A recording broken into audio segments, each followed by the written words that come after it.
Der Frankreich-Block ist immer noch in Paris. Merci, Monsieur Crosser, pour cet accueil. En 1975, j'ai suivi votre discours à l'occasion de la remise du prix des libraires allemands dans la Paulskirche à Francfort. L'année suivante, avec ce livre de poche,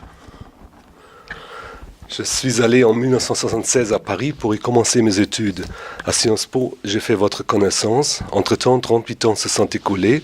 Si on vous aviez dit en 1945 que vous reprochez en 1975 à l'Allemagne de ne pas avoir une politique mondiale, vous auriez été bien étonné. Mais aujourd'hui, Berlin est-il à la hauteur des exigences qui se présentent à la politique allemande ?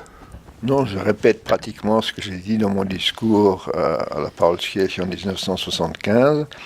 Il ne devrait pas être possible à la République fédérale, grande puissance économique, de se cacher derrière les États-Unis en politique mondiale, juste pour faire bien du commerce. Et aujourd'hui, je suis absolument du côté de Ursula von der Leyen et de Gauck, pour dire qu'il faut que l'Allemagne prenne des responsabilités mondiales qui peuvent parfois être militaires, parfois pas, mais de se considérer comme un partenaire de la politique mondiale, ce qui est fait, et Steinmeier le fait très bien. En 1975, à Francfort, vous avez parlé de la paix, de la vérité, de l'objectivité, qui, tous les trois, n'existent pas sous leur forme absolue. Aujourd'hui, la paix, pas seulement au Proche-Orient, mais aussi en ce qui concerne les relations Est-Ouest, est à nouveau mise à de rudes épreuves. Selon vous, Paris et Berlin s'engagent-ils d'une manière suffisamment active dans des régions de crise ? Fabius et Steinmeier voyagent de plus en plus ensemble, mais cela ne suffit pas ? Ça ne suffit pas qu'ils voyagent ensemble, c'est déjà très bien qu'ils voyagent ensemble. Lors de la dernière cérémonie, la réception à l'ambassade à Paris de la magnifique ambassadrice sur la fête nationale allemande, le 3 octobre dernier, Steinmeier était là et a dit que sa femme lui reprochait d'être passé plus de temps avec Fabius qu'avec lui. Après, Manuel Valls, notre Premier ministre, a dit « Oui, mon ministre des Affaires étrangères passe plus de temps avec Steinmeier qu'avec son chef du gouvernement », ce qui était une critique implicite. Mais ça ne suffit pas, évidemment, pour résoudre des problèmes. Ils ont été participants dans la négociation sur le nucléaire iranien, qui est très compliqué. Mais il faut bien reconnaître que l'Iran est aujourd'hui un allié objectif des États-Unis, de la France et également d'Israël, puisqu'il est un des derniers remparts contre l'extrémisme islamiste. Expliquer, c'est un verbe important pour vous. Il apparaît en 1972 dans le titre de votre livre « L'explication politique ». Expliquer veut dire, ce verbe est suivi par une cause, mais cela n'est pas l'explication toute courte. Il faut en tant que médiateur expliquer patiemment, tout en faisant comprendre que les causalités sont multiples. C'est toujours votre point de vue ? Oui, mais c'est très difficile. Je répète constamment ce qu'a dit Joachim Gauck dans le meilleur discours qu'il ait fait. Très peu après la Wende, il a fait un discours à l'Académie évangélique de Tübingen. Il a dit que la grande valeur en politique, c'est le choix de la moins mauvaise solution. Et que quiconque promet une très bonne solution est en général un idéologue. Et qui ne fait une promesse qui ne tient pas. Et je crois que la difficulté aujourd'hui, c'est qu'on n'a pas le temps d'expliquer. Ceux qui sont affirmatifs, mythologiques et affirmatifs, sont vainqueurs, puisque, par exemple, à la télévision, on ne peut pas expliquer la réponse. Marine Le Pen dit des choses totalement absurdes sur l'Europe. Pour montrer l'absurdité, il faut disposer des quelques minutes qu'on ne vous donnera pas. D'où vient votre optimisme inébranlable ? Au même paragraphe, l'auteur et son livre, dans votre livre « Au nom de quoi ? À la recherche d'une éthique politique », vous évoquez aussi votre sens, votre compréhension pour les autres, ce que le cardiologue appelle extraversion. Cet optimisme et cette extraversion, cela compte toujours pour vous. Oui, bien sûr. L'optimisme, c'est ce que je dis souvent. Je suis dans la situation de Sisyphe. Un Sisyphe heureux, pas du tout comme le formule Camus, mais simplement parce qu'à chaque fois que la pierre retombe, elle retombe un tout petit peu plus haut qu'elle n'était la dernière fois. Par rapport à ce que j'ai vécu, ça se passe très bien aujourd'hui, même en France et en Allemagne, pas du tout dans d'autres régions du globe. Et il y a des catastrophes que je n'ai pas connues, que je connais seulement maintenant par un livre récent sur l'Europe barbare 45-50. je ne me rendais pas compte à quel point la paix en Europe n'a pas été assurée en 1945, à quel point des villages ukrainiens ont été détruits par les Polonais, des villages polonais par des Ukrainiens, à quel point il y a eu des massacres un peu partout en Europe. L'Europe qui assure la paix, c'est vrai à l'ouest, c'est vrai évidemment entre la France et l'Allemagne, mais demain il peut y avoir un nouveau conflit au Kosovo, il peut y avoir un nouveau conflit dans la partie orientale de l'Europe, la paix n'est jamais vraiment assurée. Pourquoi considérez-vous la politique d'un point de vue éthique? Y a-t-il une morale dans la politique? Il y a toujours une morale dans la politique. Je suis ici les enseignements de mon philosophe préféré, Manuel Levinas, qui a dit que la philosophie première n'est pas la métaphysique, mais c'est une éthique, et on passe son temps à faire du jugement éthique.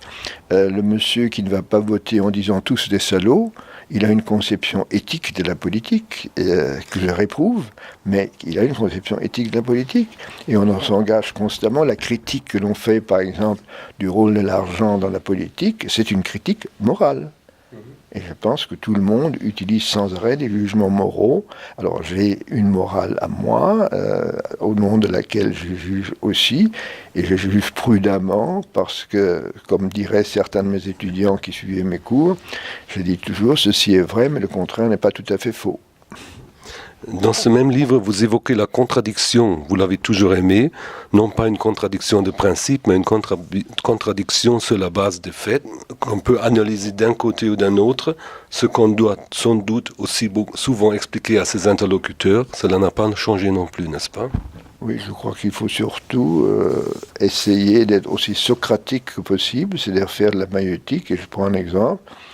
Ça m'est arrivé très très rarement à Tel Aviv à l'université, et ils disent leur horreur du terrorisme, et j'ai dit, mais quid, vous m'avez logé demain à l'hôtel King David à Jérusalem, qui a été détruit par le terrorisme juif. Et le comte Bernadotte n'est pas mort dans son lit, il a été tué à la demande d'un futur Premier ministre d'Israël. Ah, mais c'est pas la même chose. Alors je dis, si ce n'est pas la même chose, reprenons au départ pour essayer de définir le terrorisme. Cette année, on commémore la Grande Guerre, et en France, le gouvernement a organisé plusieurs événements, comme celui du Hartmannswiller Kopf, où la France et l'Allemagne construisent en commun un historial. Et le 11 novembre, François Hollande a inauguré le mémorial face à l'église de Notre-Dame-la-Lorette, à Saint-Nazaire, près d'Arras. Quelle façon de commémoration préférez-vous? Je trouve que j'étais très sceptique, je reste très réservé par rapport à l'immense collaboration de 14, mais j'ai dit dans mon discours au Bundestag le 3 juillet sur 14 et la suite que le progrès est quand même formidable. Et le 11 novembre dernier, j'étais très content de voir qu'en France, le mot victoire n'était pratiquement jamais prononcé et qu'il était question de souffrances communes. Et ces souffrances communes sont tout à fait dans l'immense monument de Notre-Dame-de-Lorette, puisqu'on y a mélangé les commémorations, les noms français et allemands, et les noms des Africains du Nord ou de l'Afrique noire qui sont morts pour la France, comme le père de Camus, et qui n'ont jamais été véritablement récompensés. Je crois que ce monument est remarquable, mais il faut dire aussi qu'à Douaumont, où Mitterrand et Kohl se sont donné la main, grâce à l'évêque de Verdun de 1920, Monseigneur Ginisti, déjà ossements français et allemands sont mélangés dans l'ossuaire, ce que l'actuel maire de Verdun ne veut pas accepter. Monsieur, vous êtes un partisan fervent de l'unification européenne. La France et l'Allemagne étaient longtemps très occupées avec la crise de l'euro. Ne devraient-ils pas s'occuper davantage de l'avenir de l'Europe? Non, mais la crise de l'euro est importante, et l'euro c'est important. 2 ans, c'est une des raisons d'optimisme. 2 ans avant la naissance de l'euro, personne n'aurait cru qu'il y aurait une réussite, qu'il y aurait une monnaie commune, que la République fédérale renoncerait à son cher Deutsche Mark, ce qui est un sacrifice énorme, et que du côté français, on accepterait une fois de plus, définitivement, l'égalité avec l'Allemagne au sein d'une même institution et le même système, avec un abandon de souveraineté allemand et français gigantesque, puisque dans la tradition, on dit la souveraineté, c'est l'or et le sang. L'or, c'est la monnaie, le sang, c'est la guerre, le sang n'est plus demandé pour le moment, et l'argent commun, la monnaie commune, fait qu'on a renoncé à un élément fondamental, ce que le tribunal constitutionnel fédéral ne veut absolument pas reconnaître. Vous reprochez souvent aussi aux médias de ne pas exercer son principe ou son moyen d'agenda setting function par rapport aux valeurs européennes. Je continue à le reprocher. Les médias ne sont intéressés par l'Europe que quand c'est négatif. Et j'ai fait une belle expérience le 6 décembre 2006 dans la table des ministres à Berlin, où il y avait la chancelière, ministre des Affaires étrangères, et la Deutsche Zivilgesellschaft, la société civile. Tout le monde a dit ce qu'il pourrait faire dans les 6 mois de présidence allemande à partir du 1er janvier. Il l'a fait après. Mais il y a un seul qui a dit qu'on ne pouvait rien faire parce que l'Europe, c'était pas porteur. Et c'est le seul journaliste présent, rédacteur en chef de Die Zeit. Le pape François a-t-il une chance de faire avancer le projet européen aujourd'hui à Strasbourg? En tout cas, il y croit, il a raison d'y croire. D'ailleurs, il y a une présence continue des églises en Europe. Le président des évêques européens, c'est mon ami le cardinal Marx, qui a écrit le livre Das Kapital, et qui est donc président des évêques européens. D'ailleurs aussi, il est l'un des 8 conseillers du pape. Donc le pape sait très bien ce que c'est que l'Europe. Et à Strasbourg, il prononcera des mots très pro-européens.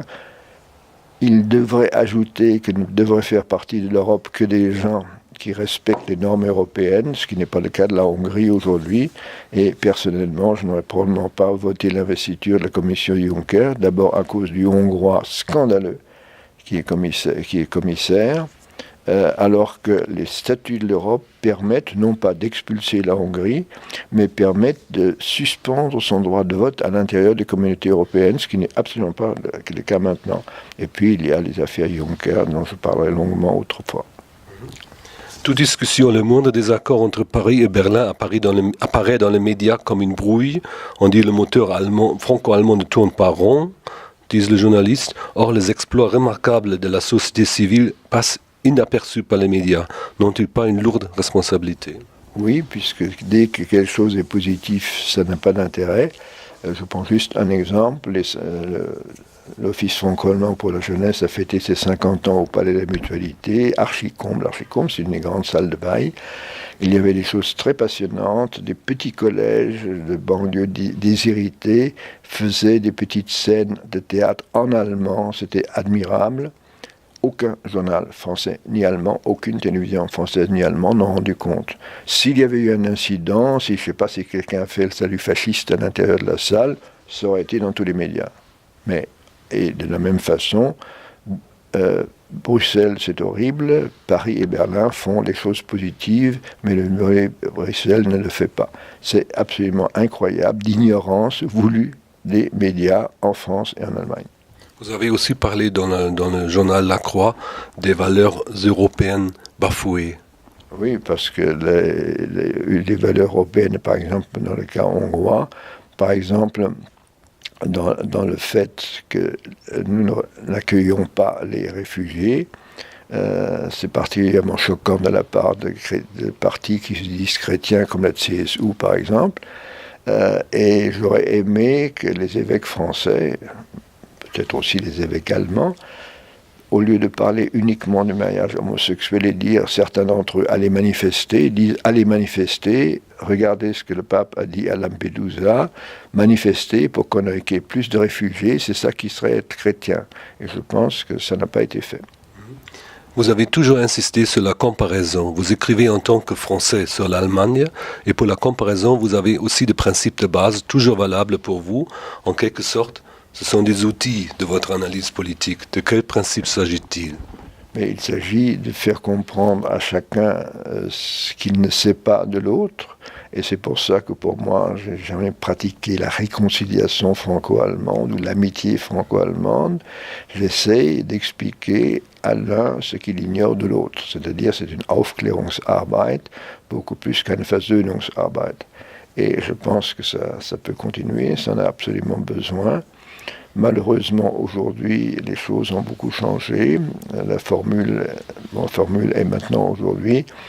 Longtemps, l'Allemagne a été un souci pour la France. Aujourd'hui, la France est un souci pour l'Allemagne. Parce que la situation française est bien plus mauvaise que la situation allemande. J'aime beaucoup votre expression, le humus européen franco-allemand. Grassroots, je dirais en allemand d'aujourd'hui, en français d'aujourd'hui, c'est-à-dire tout ce qui se passe à la base, le nombre incroyable, mais absolument incroyable, d'échanges, de travail commun, des municipalités, des établissements scolaires, des jumelages, mais les jumelages, certains ne marchent pas, mais même ceux qui marchent sont encore 50 fois plus nombreux qu'entre la France et tout autre pays, ou l'Allemagne et tout autre pays. Heureusement, il y a un début très positif dans le rapport germano-polonais. Et j'espère que ça se développera et qu'un jour, l'Office de la jeunesse germano-polonais aura autant de subventions gouvernementales que le franco-allemand.